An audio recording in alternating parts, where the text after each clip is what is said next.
2002, members of the United States Congress enjoyed a 99% success rate. Of the 468 races that fall, 436 of them were won by incumbents. Such a success rate can be attributable to the many perks incumbents have over the challenger. Name recognition, campaign organization, and the ability to raise funds are what allow incumbents to achieve the lofty success rate that they have. In this documentary, we'll explore the 2004 race for Kansas' 18th State Senate District, which pit Democratic challenger Laura Kelly against incumbent Republican Dave Jackson. This race would prove to be no different than previous races, which featured Democratic challengers against conservative incumbents in red states. In August of 2004, Democratic challenger Laura Kelly would begin her journey to unseat incumbent Republican Dave Jackson.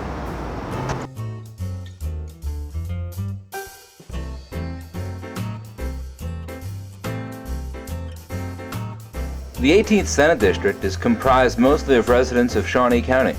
Of those, the majority live in Topeka, the capital city of Kansas. The rest of the district is made up of mostly rural areas from the outskirts of Topeka to the farms of Wabaunsee County. Topeka proper features two distinct population centers, the downtown business district and the commercial Wanamaker corridor. Although downtown still attracts a good number of people, the area has fallen upon stressful times, leaving downtown establishments boarded up and ready for the next occupant. The positive aspects of downtown, the most prevalent is that downtown remains the center of politics in Kansas. As a result, many of the workers downtown are state employees or support staff, who generally amount to enough workers to keep the area busy during the day. The Wanamaker corridor, however, seems to attract all types of residents and can be seen bustling with activity late into the night and all day during the weekend. National retail outlets make up many of the merchants on Wanamaker, including the three anchor stores at Westridge Mall, JCPenney, the Jones Store, and Dillard's. Although some local food establishments can be seen on Wanamaker, including the Fritz Company Grill, most restaurants are of the national chain variety, including Applebee's and Chili's. The rest of Topeka is a mismatch of middle-class homes with pockets of rundown areas and pockets of country club estates. Whereas urban voters tend to place an emphasis on such issues as education, the rural voters tend to be more concerned with the preservation of family values. This diversity of values presents a problem for anyone seeking the 18th district seat. As one moves further west and north of Topeka, they find themselves in a decidedly rural landscape. Old white farmhouses speckle the mostly flat countryside, with fields stretching far into the horizon. The parts of the countryside that aren't flat, however, represent a physical metaphor that would accurately describe the 18th Senate District race, which Democrat challenger Laura Kelly was about to undertake. I'm not saying it's impossible, but it's an uphill battle. A lot of it depends upon money, and a lot of it depends upon how the constituents feel about Senator Jackson.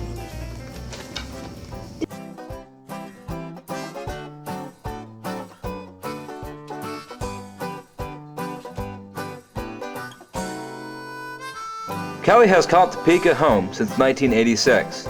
As a wife and mother of two, she has found that her main issues of funding a quality education and affordable health care resonate well with voters in the district. In her last job as director of the Kansas Park and Recreation Association, she developed political connections. However, her biggest connection was with the current governor of Kansas, Kathleen Sebelius. The two live diagonally from each other in the historic Potwin district of Topeka. Well, Laura has been my next door or across the street neighbor for 18 years. Our kids grew up together, and I've just known her well and think she would be terrific in the legislature. So I'm happy that she decided to run, and she's glad she's not running against me.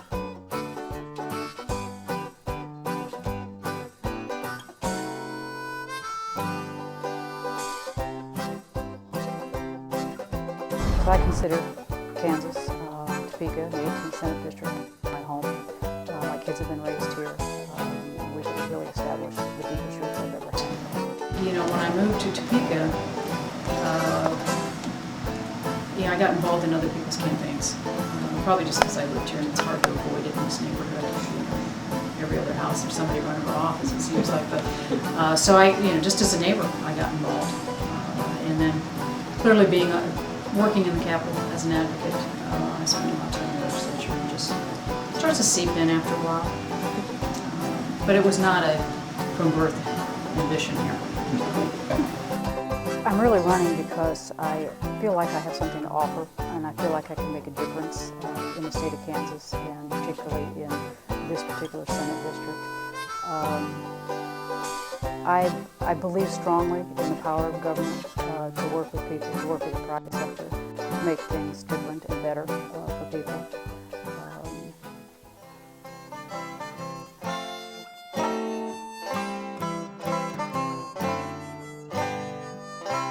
But Laura is up against stiff competition. Incumbent legislator Dave Jackson is a prominent business owner with conservative leanings that his supporters feel are more reflective of the district.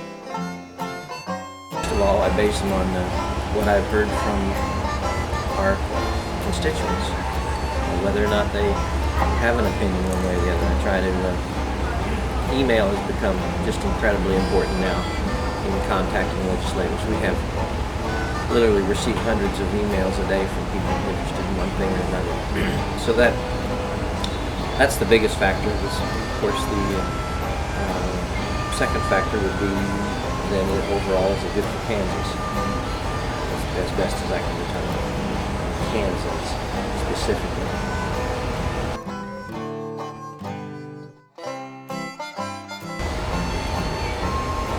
The message, I guess, would be that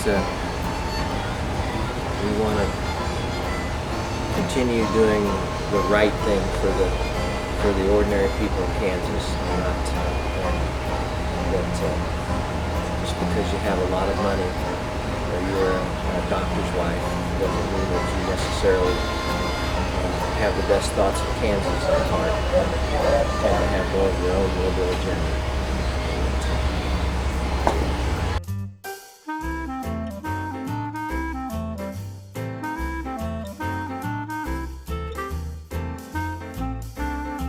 In April of 2004, the Kansas Supreme Court ruled that the current funding formula of Kansas K-12 schools was unconstitutional, saying that the formula did not provide adequate funding for Kansas kids. The 2004 legislative session failed to produce any solutions to the education funding issue. This left education as one of the primary concerns of voters heading into the 2004 general elections. Kelly's plan on education funding was to ensure that school districts received the money they needed. If this required an increase in taxes, she would support such an idea. Jackson's stance on the education issue was to make sure that school districts were using money in the most efficient manner possible. He remained consistent with his party's views by being a staunch opponent of any tax increases to pay for education. As in many races nationally, Kelly and Jackson would spar over the moral issues of 2004, abortion and gay marriage. This debate became heated during the Jim Cates radio show, a local radio personality. Kelly argued that abortion should be legal but not emphasized, while Jackson supported the outright ban of the practice. Kelly was opposed to any constitutional amendment banning gay marriage, saying that such a statement was already in the Kansas Constitution. Jackson was in favor of such an amendment, saying that his support was indicative of his support for traditional Kansas family values. I think the healthcare costs and education is probably, in my opinion, the biggest.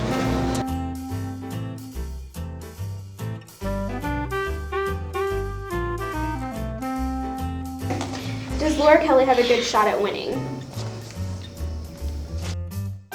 I would say it would be an uphill battle, okay? First of all, because she's challenging an incumbent.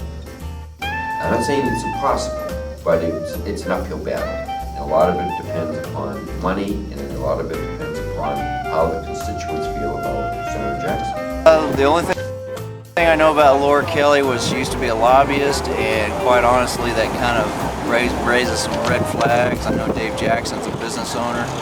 He understands taxes and how that can hurt the economy. Well, I didn't have any complaints about his first term.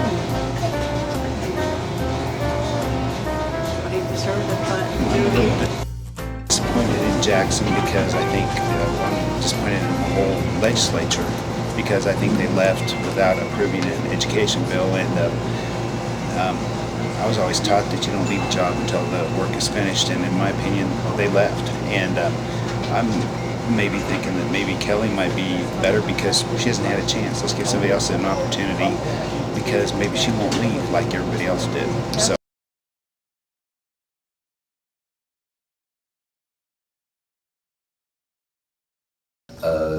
The tried, tested, and true method of campaigning is you walk the district.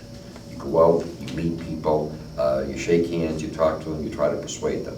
I became aware of it because someone from the Laura Kelly campaign knocked on my door and provided me some information. My values tend to go along with Laura Kelly's, and I've sat down and talked with her, and I think Laura has really worked hard in this district. See the campaign war room? Yes. From what I've heard, every candidate's dining room looks just like this, so I no longer feel bad about this, and I will clean house in November. This is where we work. This is where the team meets when we have team meetings, and we sit here and we plot and plan how we're going to win this election. I think I've mentioned several times about our door-to-door and our canvassing, and the way we do that, well, we go out knocking a lot of doors, but then we come back, and what you're seeing here is sort of our map of our district. So the green part here is all of Senate District 18. What you don't see on here is all of Muncie County, because this is just from the Shawnee County Election Office. So when we go out walking door to door, we pick precincts, and we send, I always go out, and then we might have one or two other teams going out on any given day. And when we come back, once we've finished a precinct, and it can take us anywhere from 2 to 4 times going out to finish a precinct, depends upon the size of it and the density. You know, when we're doing precincts south of the river, they go a little bit faster because the houses are closer together. So any of the dark pins here, if they're not white pins, then that means we finished those precincts. We've already done those for the general election. We had done primary, we took all those out, and then we started again for the general. The white ones just mean that we've started but have not finished those, so we're still working on.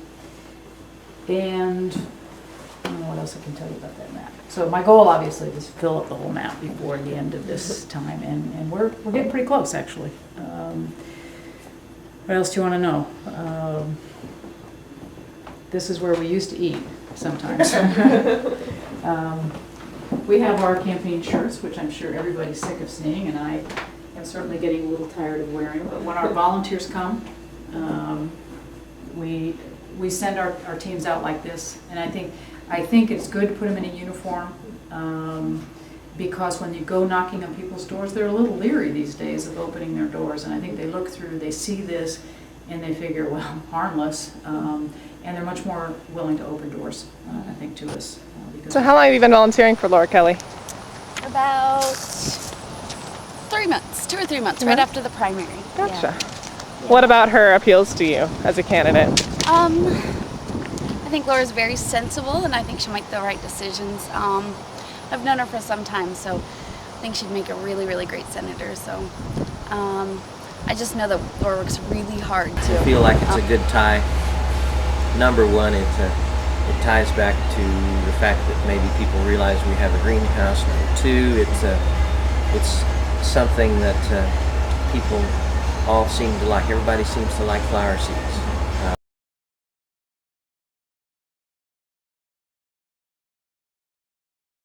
Yes, I am leaning towards Laura Kelly. I'll probably vote for Dave Jackson. He is focused and organized and, knows the process at the state house.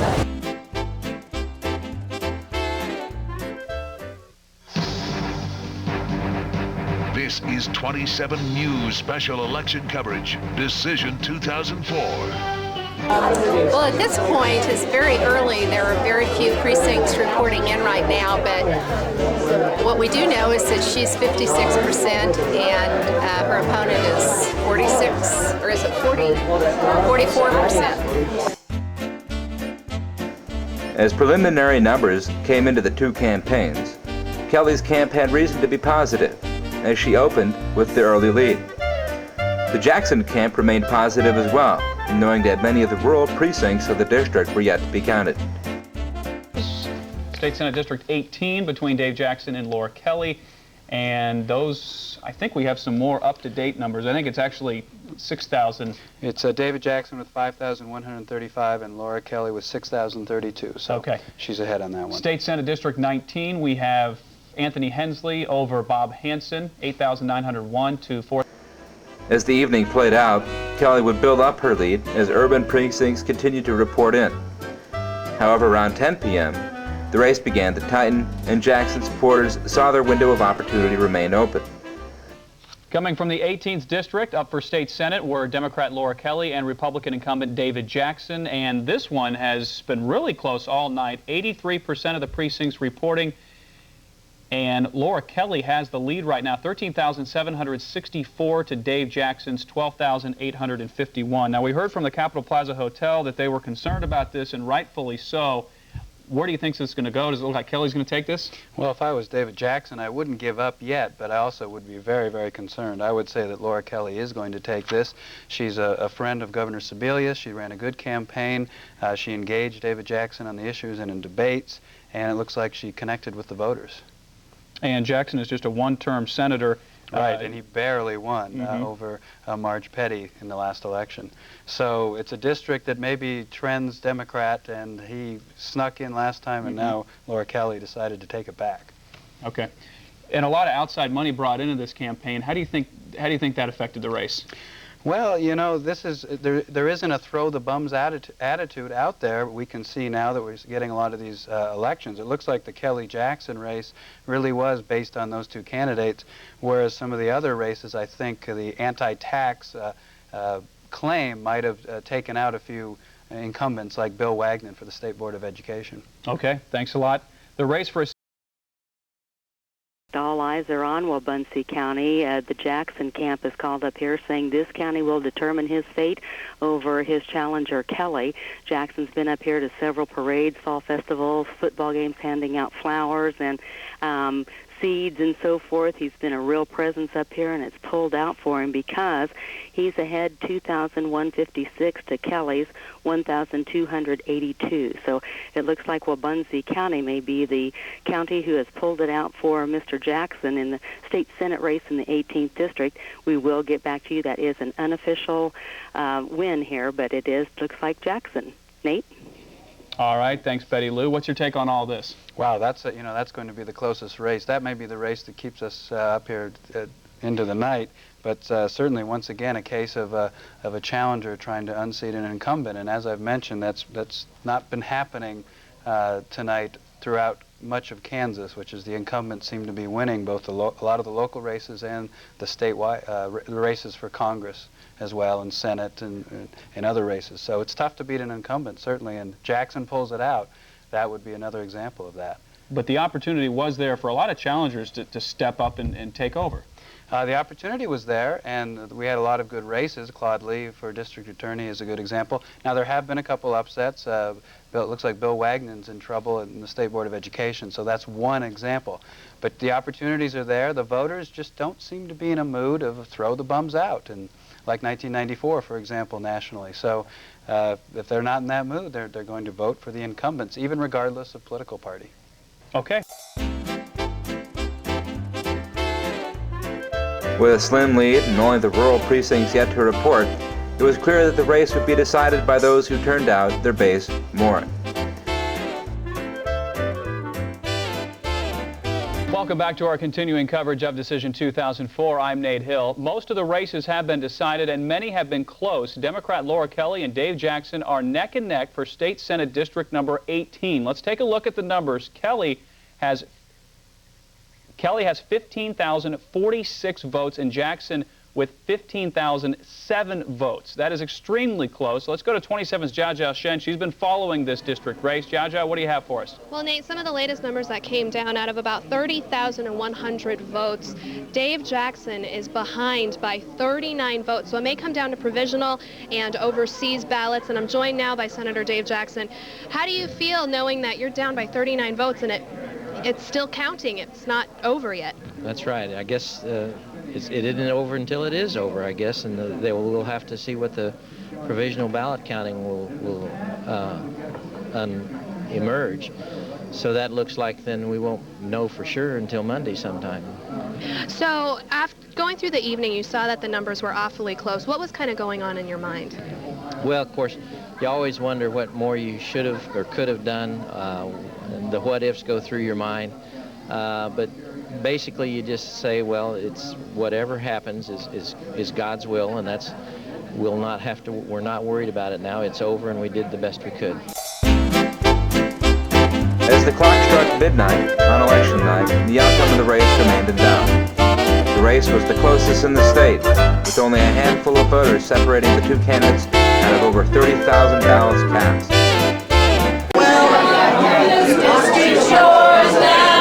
From North Topeka to Muncie County, from Washburn campus to North 94th Street, we all have made our voices heard as we were walking with Laura Kelly way out to Croco, back to Crow Deli. We got that feeling from Laura Kelly. This candidate will work for you and me.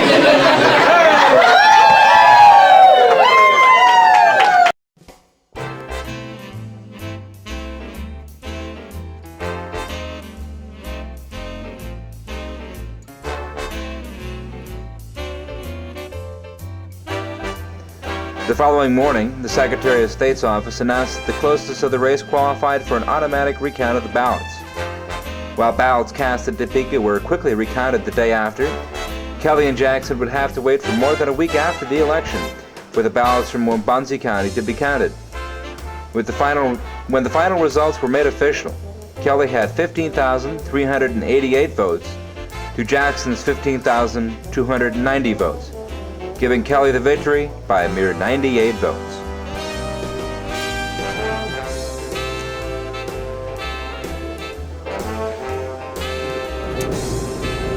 I think to my constituents, obviously, I want to say thank you. Thank you for giving me the opportunity to be here and to represent them. I know that not everybody voted for me. In fact, almost 50% of the constituents in this district did not. But I have been very pleased with the response I've gotten since I have taken office. I have had many people come to me and say, I didn't vote for you, but I'm watching what you're doing and I like the way you're approaching things. Or, I don't like the way that you're voting on this particular issue, but I'm going to give you the long-term look. And I appreciate that, and that's what all I can ask for is that people be open and talk to me about stuff. I will be out there talking to constituents, being available. But if we can keep an open dialogue, then I can move things forward in a way that benefits my constituents as a whole, and I do thank you. I was doing just fine before I ran, and I assume that God will have another plan for me if we didn't win this election. Although Laura Kelly wound up winning the race by a very slim margin, the outcome was an exception to the rule. When voters have a compelling reason to, as Dr. Mon Beatty puts it, throw the bums out, voters will do just that. Well,